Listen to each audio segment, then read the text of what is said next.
أعلن الفنان أشرف زكي نقيب المهن التمثيلية عن وفاة الفنان أشرف عبد الغفور منذ قليل، عن عمر يناهز 81 عاما بعد تعرضه لحادث سير اليوم الأحد.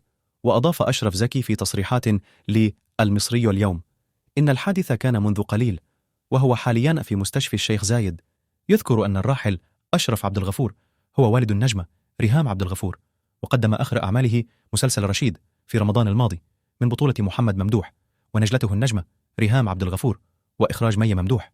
يذكر أن الفنان أشرف عبد الغفور ولد في 28 يونيو 1988 من مواليد مدينة المحلة الكبرى، وهو نقيب المهن التمثيلية السابق. حياته الفنية اشتهر بأداء أدوار في المسلسلات التاريخية. حصل على دبلوم المعهد العالي للمسرح قسم تمثيل عام 1963، وتولى منصب نقيب الممثلين من عام 2018 إلى عام 2015. عمله في المسرح شهد المسرح أولى خطواته الفنية، وكانت البداية عام 1962 من خلال مسرحية جلفدان هانم، وآخر أعماله المسرحية دور غلوستر في مسرحية الملك لير.